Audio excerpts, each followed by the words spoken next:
Maka sekarang yang kita pikirkan memulaikan Allah Ta'ala bagaimana iman kita ini menjadi kokoh, sehingga iman kita ini layak untuk mendatangkan pertolongan Allah SWT. Karena iman ini bertingkat-tingkat.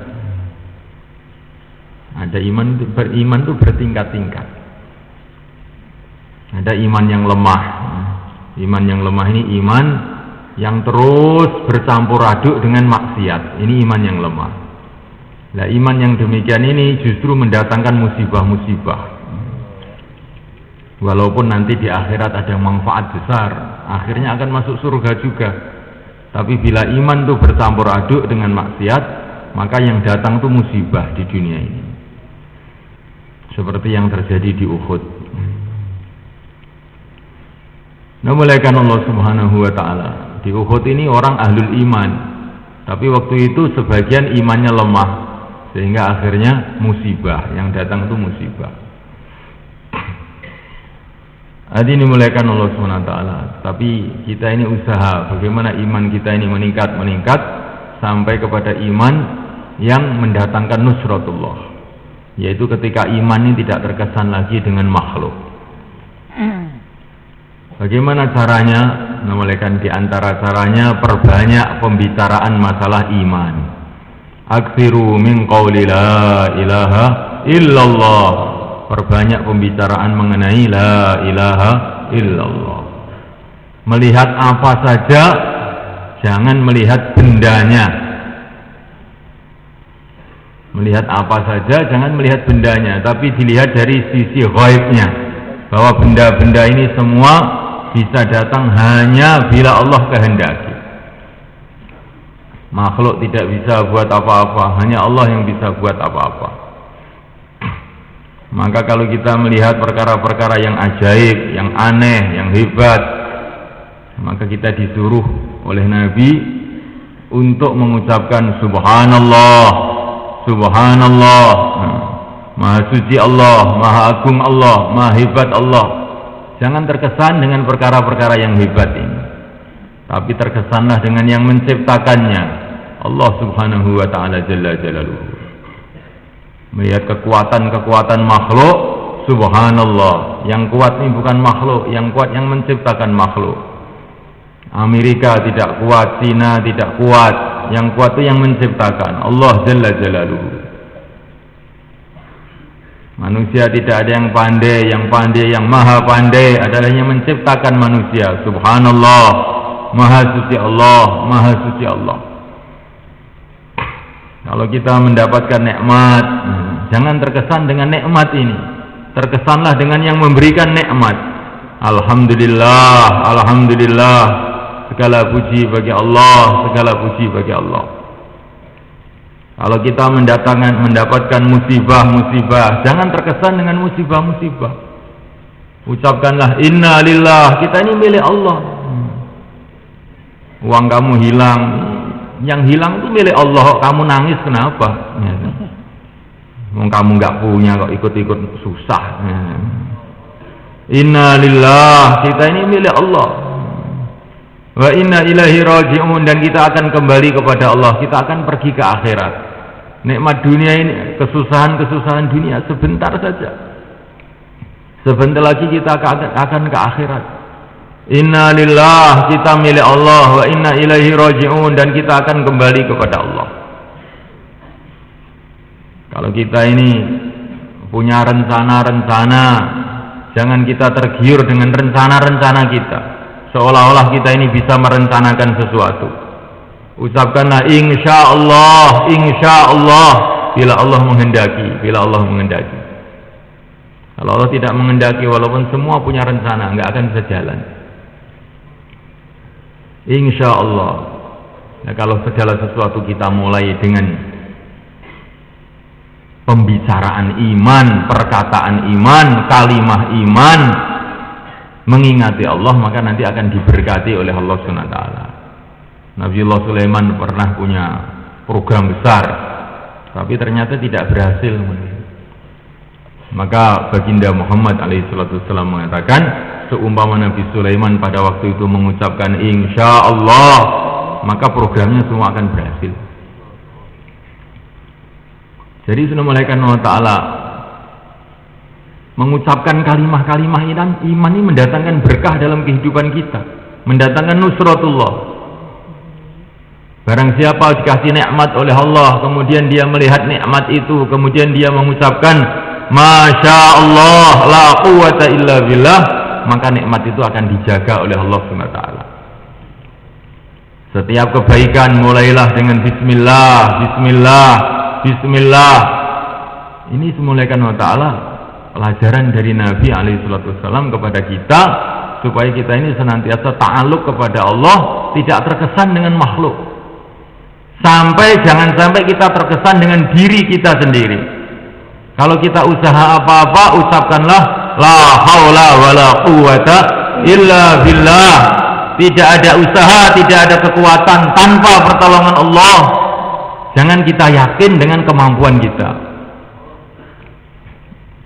Jangan terkesan dengan orang, jangan terkesan dengan diri sendiri, jangan terkesan dengan kawan, jangan terkesan dengan lawan.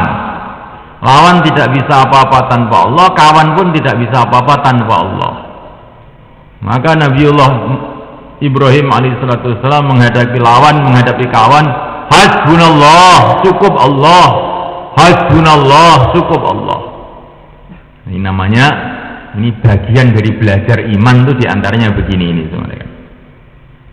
Jangan ngomong yang perkataan ini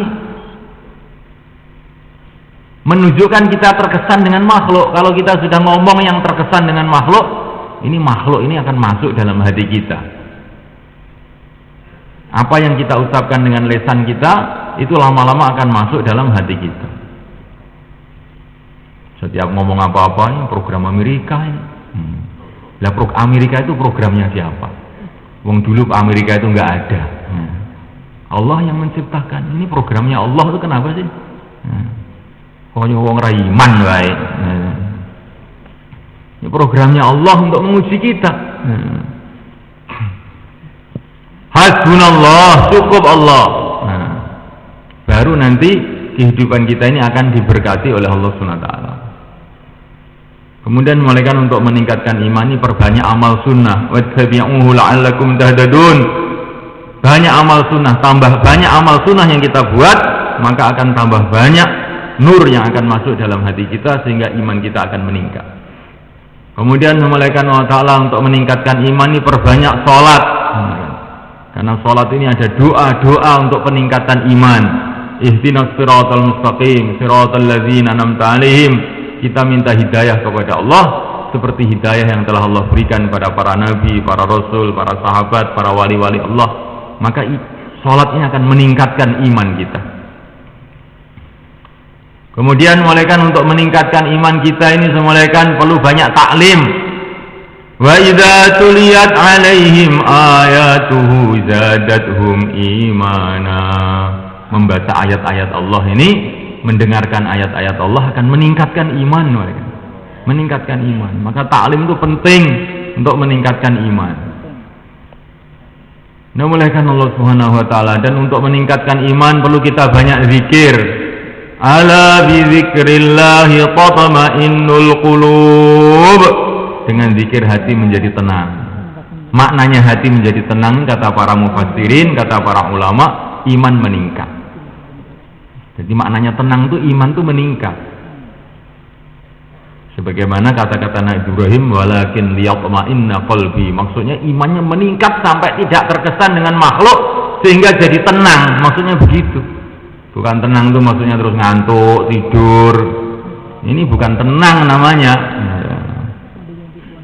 Kalau yang dimaksud tenang itu tidur, maka kucinglah makhluk paling tenang. Nah, tidur terus. Nah, mulaikan Allah SWT, yang dimaksud tenang itu peningkatan iman. Ini diantara asbabnya, kalau kita banyak zikrullah, maka zikir pagi, petang, dan sebagainya kita jaga dengan sungguh-sungguh. InsyaAllah mulaikan. Dan diantara cara untuk meningkatkan iman, kita jaga akhlak kita dengan ahlul iman. La tadkhulul jannata hatta tu'minu wa la tu'minu hatta tahabu. Kamu tidak akan masuk surga sebelum iman, dan tidak akan bisa iman sebelum kasih sayang dengan orang beriman. Bagaimana supaya timbul kasih sayang? Tahadu tahabu. tahadu tahafu, saling memberikan hadiah, maka akan terjadi kasih sayang.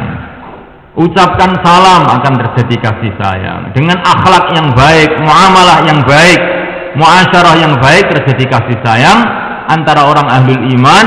Kalau terjadi kasih sayang, maka iman akan meningkat. Dan ini semua dibuat hanya semata-mata karena Allah, bukan karena perkara yang lain.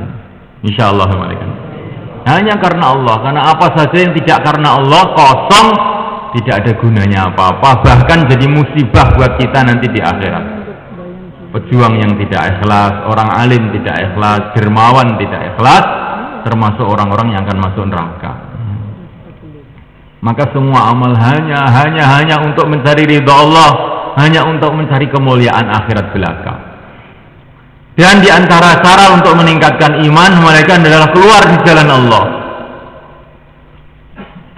Walau anna katabna alaihim an yaqtulu anfusakum aw ikhruju min diyarikum ma fa'aluhu illa qalilan minhum walau annahum fa'alu ma yu'aduna bihi lakana khairan lahum wa ashadda tathbita wa idzal la'atainahum min ladunna ajran 'azima walahadainahum siratan mustaqima. Ringkasnya di antara makna ayat ini diantaranya kalau orang itu mau kurban keluar di jalan Allah Subhanahu wa taala, meninggalkan kampungnya, nanti imannya akan meningkat. Imannya itu akan meningkat. Kalau orang itu memikirkan umat, memikirkan orang lain, menyayangi orang lain, maka dia sendiri akan disayangi oleh Allah. Kalau orang itu disayangi oleh Allah, pasti akan imannya naik. Tapi kalau orang itu dibenci oleh Allah, bagaimana mungkin imannya akan bisa naik? Maka tambah hari, tambah jauh dari Allah. Maka keluar di jalan Allah ini harus kita jadikan amalan istiqomah sampai akhir hayat kita. Insyaallah. Syekh Muhammad Ilyas rahimahullah, beliau mengatakan, jadikan keluar di jalan Allah 3 hari, 40 hari, 4 bulan adalah budaya permanennya umat. Sehingga umat ini punya sifat, yaitu melebihkan akhirat daripada dunia. Kalau umat ini sudah punya sifat melebihkan akhirat melebihi dunia, baru umat ini akan paham kepada agama.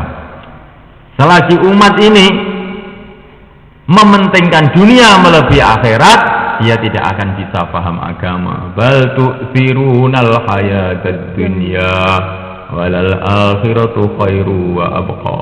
Wal akhiratu khairu wa abqa. Jadi semulaikan Allah Subhanahu wa taala, maksudnya keluar ini bukan hanya dakwah, memang dakwah ini termasuk maksud yang sangat penting. Bukan hanya itu saja, macam-macam manfaat di dalam kita keluar. Pertama untuk dakwah. Dan dakwah ini bagian terpenting dalam hal menyayangi umat yang akan mendatangkan sayangnya Allah kepada kita. Dengan kita keluar dari jalan Allah SWT, kita belajar mencintai akhirat melebihi dunia. Dengan kita keluar dari jalan Allah SWT, kita ini mau belajar susah payah karena Allah.